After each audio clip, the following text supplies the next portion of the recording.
Prime Minister Albanese said there's been a rise in anti-Semitism and Islamophobia that we need to promote social cohesion. As a secondary school teacher, I have noticed an increase in not only anti-Semitism within the classroom, but a desire to side with political ideologies purely based on religion at hand, rather than understanding what the issue or cause is about.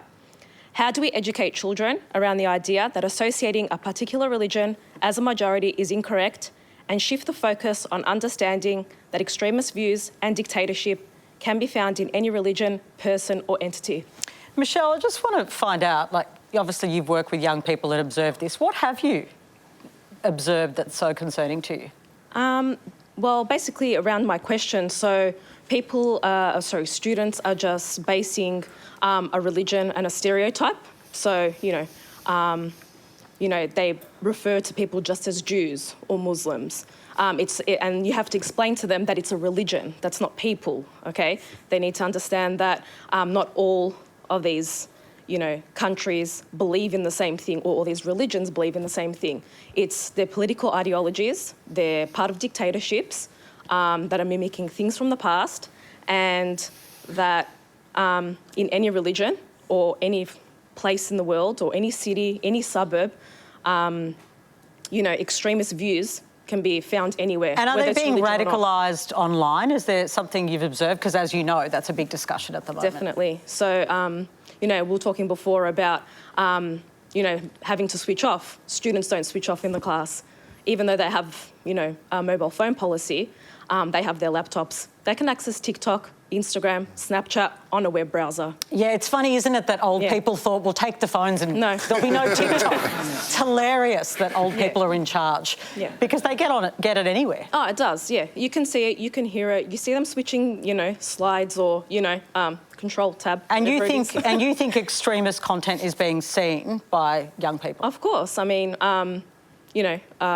one particular issue the ABC reported about was Andrew Tate's, misogynistic views, okay? And that's something that's spoken a lot in classrooms, especially by, young boys. And we've also seen in the media recently that's come about as well, with one of the schools in Yarra Valley being pinpointed just yesterday. Yeah.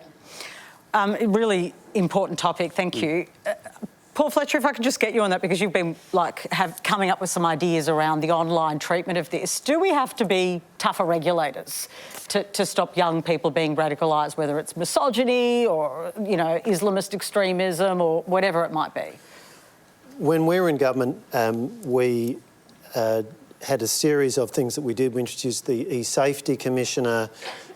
We introduced laws against so-called revenge porn, which is a terrible and very unfair term. And we introduced the Online Safety Act in 2021, which brought together a number of the powers that already existed. So the e-safety commissioner plays a very important role. The principle must be that the rule of law has to apply online as well as offline. And do we need tougher laws online? Well, there are very significant powers that the e-safety commissioner has. So, for example, she can issue an order in relation to violent content, so-called Class 1 content, or the equivalent if it was, say, a movie, something that would be given a refused classification for extreme violence. Right now, of course, she's issued one of those orders against X, formerly Twitter, and that's going to be tested in the court. The next court hearing is on Friday. So I'd argue that there are pretty extensive powers that she's got.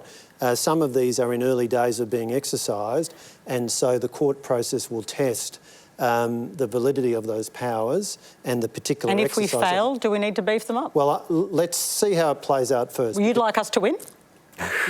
We certainly back the Safety Commissioner. I mean, we established that office. We think Julian Mangrana is doing a good job. But some on your side say it's gone, there's too much attacks on freedom of speech. That's not your view? No.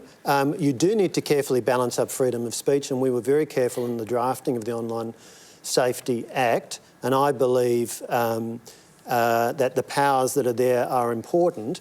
And the key principle is, if we have a regime, as we do, to regulate the kind of content that you can see in movies or on television, and certain material which is so violent or so sexually explicit that offends community standards, is rated R or is rated X or is rated refused classification, we can't just say, oh, well, on the internet, we won't worry about any of that. That's not acceptable. Now, how you achieve that has been hard work for governments over quite a few years, because the internet exploded out of nowhere in the 90s, and very quickly you had 1 billion and then several billion people on it. But governments have been slowly catching up, and the Australian Online Safety Act is part of that. Okay, and you, just quick answer on this. Do you want to get to a bipartisan position to try and deal with some of these issues? Oh, I don't take issue with what Paul just went through. I mean, the challenge is exactly what Paul just said at the end there, which is you are technology will always move faster than legislation. Well,